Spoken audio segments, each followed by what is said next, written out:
আসসালামু আলাইকুম। শুভ সকাল। সবাইকে স্বাগত জানাচ্ছি আমার দেশ আজকের লিড নিউজে। সঙ্গে আছি তাহমিনা তাসির। আমাদের আজকের লিড নিউজের শিরোনাম: প্রশাসনে দলীয় নিয়োগ বিতর্ক, আলোচনায় মার্কিন পদ্ধতি। নিউজটি লিখেছেন এম এ নোমান। চলুন দর্শক জেনে নেওয়া যাক আজকের লিড নিউজের বিস্তারিত। জনপ্রশাসন ও বিভিন্ন রাষ্ট্রীয় প্রতিষ্ঠানে রাজনৈতিক নিয়োগ নিয়ে জোর বিতর্ক চলছে। এসব দলীয় নিয়োগের জের ধরে বাংলাদেশে মার্কিন পদ্ধতির প্রশাসন নিয়ে ব্যাপক আলোচনাও চলছে। মন্ত্রিপরিষদের কেউ কেউ এ নিয়ে প্রকাশ্যে ক্ষোভও জানিয়েছেন। সরকারের 12টি সংস্থা, বোর্ড ও কর্পোরেশনের শীর্ষ পদে সম্প্রতি বিএনপি নেতাদের নিয়োগের পর এ আলোচনায় নতুন মাত্রা যোগ করেছে। পাশাপাশি বিদ্যমান প্রশাসনে জেকে বসা ঘুষ, দুর্নীতি, অনিয়ম, চাকরি শেষে কর্মকর্তাদের উন্নত রাষ্ট্রে থিতু হওয়ার মানসিকতা এবং সরকারের নীতি ও কর্মসূচি বাস্তবায়নের দীর্ঘসূত্রতা নিয়ে নীতি নির্ধারকদের মধ্যেও বিস্তর অসন্তোষ রয়েছে। ফ্যাসিস্ট শেখ হাসিনার 15.5 বছরে তৈরি হওয়া অলিগার্ক শ্রেণী ও আওয়ামী প্রশাসনের নাকাল ছিল অন্তর্বর্তী সরকারও। সেই সরকারের উপদেষ্টারাও চোরতান্ত্রিক প্রশাসনের বিদ্যমান কাঠামো ভাঙতে না পারার ব্যর্থতা স্বীকার করে বক্তব্য দিয়েছেন। অন্তর্বর্তী সরকারের সময় গঠিত প্রশাসনিক সংস্কার কমিশনের সুপারিশ এবং বাংলাদেশ ও যুক্তরাষ্ট্রের সিভিল সোসাইটির সদস্য, শিক্ষাবিদ ও জনপ্রশাসন বিশেষজ্ঞরা বাংলাদেশে কাঙ্ক্ষিত মানের সেবা নিশ্চিত করতে প্রশাসনের বিদ্যমান কাঠামো ভেঙে দেওয়ার পরামর্শ দিয়েছেন। প্রশাসনে রাজনৈতিক নেতাদের পুনর্বাসন ও বিভিন্ন স্তরে দলীয় বিবেচনায় নিয়োগের বিষয়ে পরিসংখ্যান তুলে ধরে রাজনৈতিক বিশ্লেষকরা জানান, দেশে মার্কিন পদ্ধতির সরকারের প্রসঙ্গটি বর্তমান সরকারের সময়ে সবার আগে আলোচনায় আসে কেন্দ্রীয় ব্যাংকের গভর্নর পদে দলীয় বিবেচনায় নিয়োগের মাধ্যমে। এরপর পর্যায়ক্রমে বিভিন্ন সিটি কর্পোরেশন, জেলা পরিষদ ও পাবলিক বিশ্ববিদ্যালয়ে উপাচার্য নিয়োগ দেয়া হয়।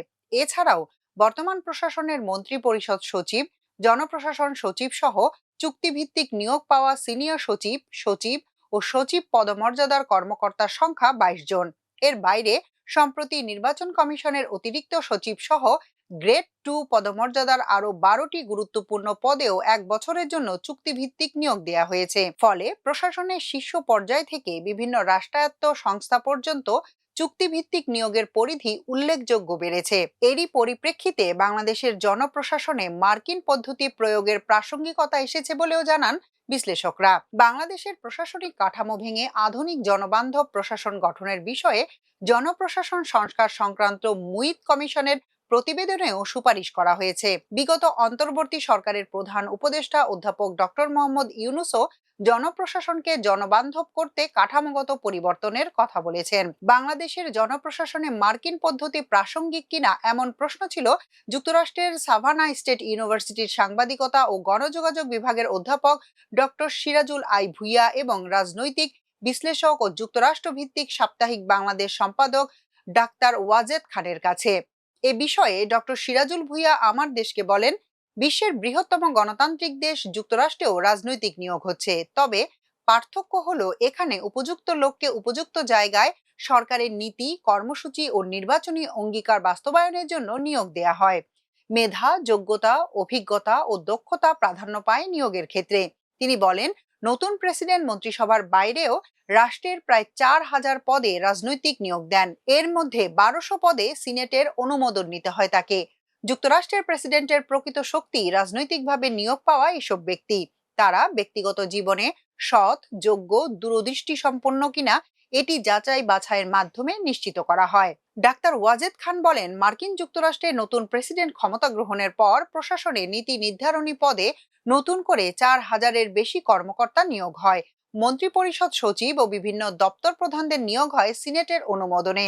তবে হোয়াইট হাউসের কর্মকর্তা সহ জ্যেষ্ঠ নীতি নির্ধারক ও উপদেষ্টা সহ এ ধরনের 450 পদে নিয়োগের ক্ষেত্রে অনুমোদন নিতে হয় না। সরকার মার্কিন পদ্ধতির প্রশাসনিক কাঠামোর দিকে যাচ্ছে কিনা এমন প্রশ্ন ছিল জনপ্রশাসন প্রতিমন্ত্রী আব্দুল বারীর কাছে। এ বিষয়ে মন্তব্য করতে অপারগতা প্রকাশ করেন তিনি। অপর এক প্রশ্নের জবাবে প্রতিমন্ত্রী বলেন, আমরা চাই ফ্যাসিবাদ মুক্ত দক্ষ ও জনবান্ধব প্রশাসন। ইতোমধ্যেই আপনারা সরকারের পদক্ষেপ দেখতে পেয়েছেন। হাসিনার স্বৈরতান্ত্রিক 15.5 বছরের সময়ে প্রশাসনকে দলীয়ভাবে ব্যবহারের খারাপ নজির স্থাপন করেছিল। আমরা প্রশাসনকে সেখান থেকে বের করে শক্তিশালী কাঠামোর উপর দাঁড় করাতে চাই। চুক্তিভিত্তিক যারাই বিভিন্ন সংস্থা প্রতিষ্ঠানে নিয়োগ পেয়েছেন তারা সবাই ব্যক্তিগতভাবে সৎ ও দক্ষ। প্রধানমন্ত্রীর বিশেষ সহকারী সহ প্রশাসনের বিভিন্ন পদে দলীয় নেতাদের নিয়োগের বিষয়ে মিশ্র প্রতিক্রিয়া রয়েছে প্রজাতন্ত্রের কর্মকর্তাদের মধ্যে। তাদের দাবি, রীতি অনুযায়ী এসব পদগুলোতে সাধারণত অতিরিক্ত সচিব পদমর্যাদার কর্মকর্তাদের পদায়ন করা হয়। তবে আগেও বিভিন্ন সময়ে এসব পদের কোনোটিতে রাজনৈতিক নিয়োগ হয়েছে। এবারও ঢালাওভাবে একযোগে 12টি সংস্থা ও প্রতিষ্ঠানের শীর্ষ পদে দলীয় নিয়োগ হয়েছে। এর আগে সিটি কর্পোরেশন ও জেলা পরিষদে সরকার দলীয় নেতাদের প্রশাসক নিয়োগ দেওয়া হয়েছে। এসব নিয়োগ নিয়েও প্রশ্ন তোলেন জনপ্রশাসন বিশেষজ্ঞরা। প্রধানমন্ত্রীর বিশেষ সহকারী হিসেবে নিয়োগ পাওয়া ব্যক্তিদের নিয়েও বিরূপ মন্তব্য করেছেন বিএনপি, ছাত্রদল ও যুবদলের বিভিন্ন পর্যায়ের নেতাকর্মীরা। দলের প্রতি তাদের কারো কমিটমেন্ট নিয়েও প্রশ্ন তোলেন তারা।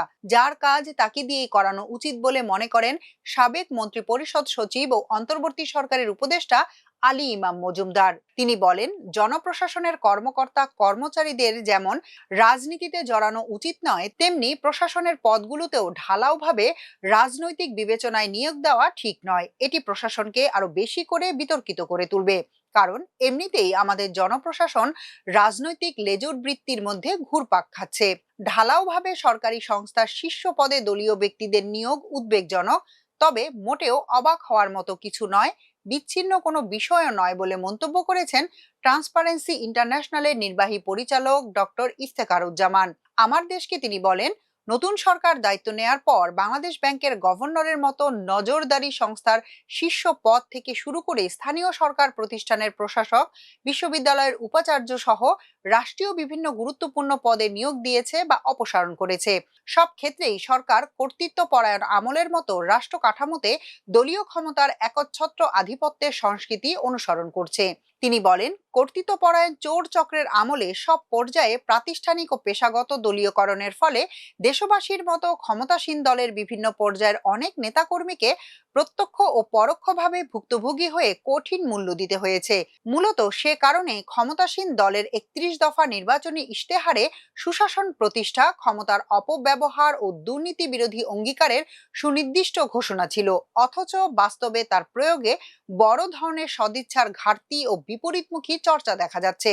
ডক্টর ইফতেখারুজ্জামান বলেন, সরকারের শীর্ষ পর্যায়ে ব্যতিক্রমী কিছু অভূতপূর্ব ব্যক্তিগত প্রয়াস ছাড়া প্রাতিষ্ঠানিক কাঠামো ও সরকার পরিচালন প্রক্রিয়ায় একচ্ছত্র দলীয়করণ ভিত্তিক শাসন ব্যবস্থা অব্যাহত রাখার সংস্কৃতি ব্যাপকভাবে দৃশ্যমান হচ্ছে।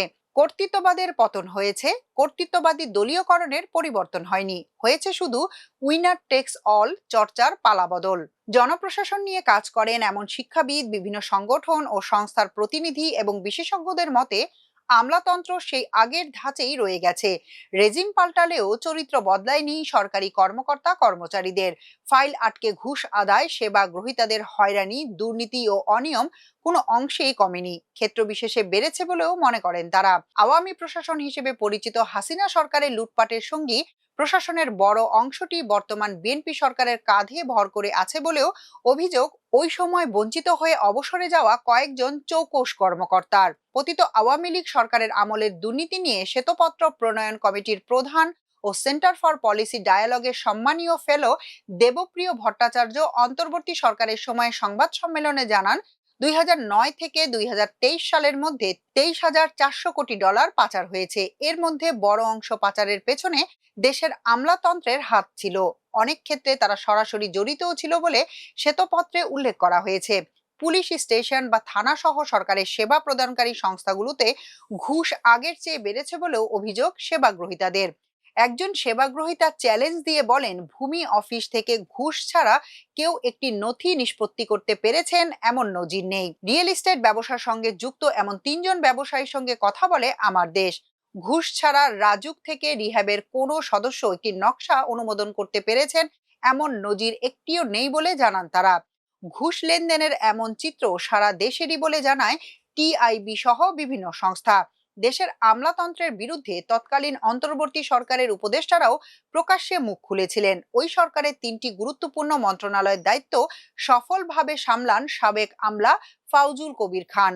বিদায় নেওয়ার আগে তিনিও আমলাতন্ত্র নিয়ে আক্ষেপ করে বলেন, আমলাতন্ত্র একটি জগদ্দল পাথরের মতো হয়ে দাঁড়িয়েছে। এটা জনগণের বুকে চেপে বসে আছে, কিছুই করা যায় না এখানে।